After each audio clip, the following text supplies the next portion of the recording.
Okay, go. Okay, here we go.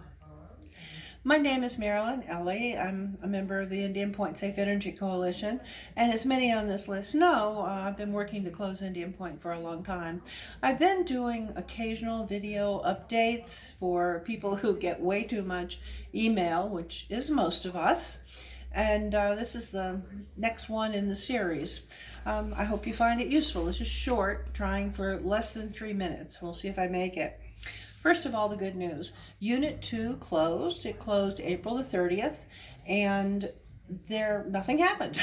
The lights didn't blink. We had no rolling blackouts, and that was just as predicted. So that's, things are right on track. Something else happened that I found rather puzzling. There was a campaign organized to keep Indian Point open. Call Cuomo, right? Cuomo, keep Indian Point open. We need Indian Point.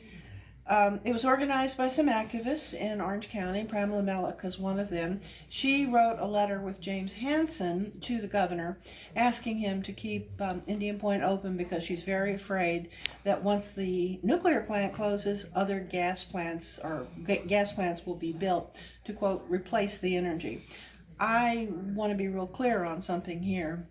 All fossil fuels must stay in the ground. All fossil fuels and uranium must stay in the ground. That's the only way we're ever going to really reduce our carbon footprint and get down to something that future generations can live with. So I hope that that's something that's shared widely. I think it is in this group.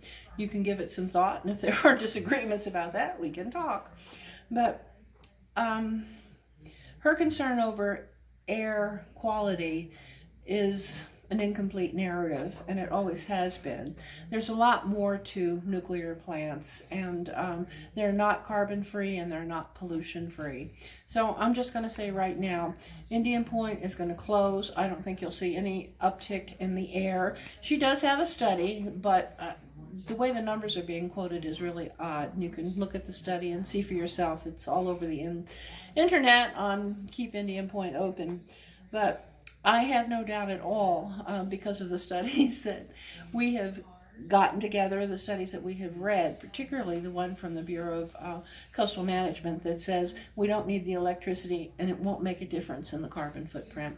And we certainly don't want any more new gas plants. So do know about that, because our legislators need to be told that that we're on the right track, that Indian Point needs to close. We're halfway there, 50% there, Unit 2 closed, and now Unit 3 needs to close next year on schedule, on time, so that we'll all be better off. It has been a very difficult time for Buchanan. I would like to say how difficult. They had their own Zoom meeting to commemorate that. Some people who'd worked very hard in the plant went back to the plant for that last flipping the switch to turn it off. And you really can understand and sympathize with where they are. A lot of the people in the town lost jobs. It's a huge upheaval and a very difficult time.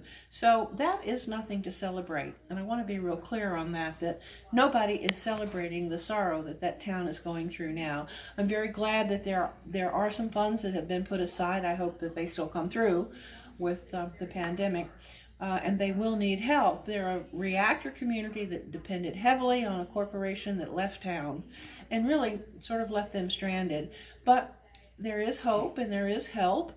40 people there have decided to accept jobs with Entergy, and they'll be leaving town. Others have retired, and some, I'm sure, are looking for jobs, which is really difficult in this economy.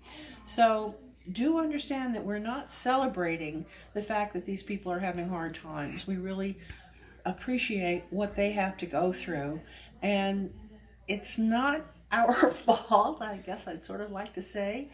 It was the company's decision to close Indian Point, even though it's something that we worked very hard for a long time, and I think made the whole metropolitan area of 20 million people safer. So that's just something to keep in mind and to balance.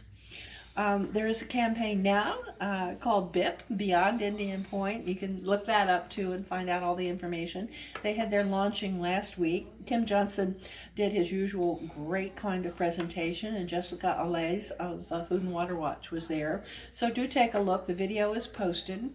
They did it in commission with they did it in accordance with a report that that they didn't exactly commission it, but with a report that just came out, and they worked to make that part of the campaign about the physicians and scientists and engineers for clean and healthy energy.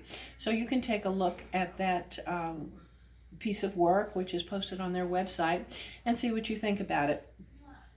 The NRC had a virtual meeting. Maybe some of you were on that call.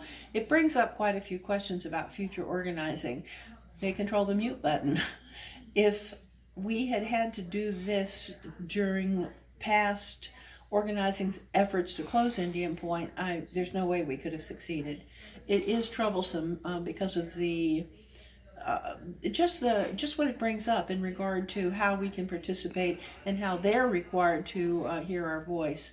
It's something to think about, and something that I think is a very dangerous precedent that we really would like to do away with after the virus. We'll see what happens with that for the future of organizing.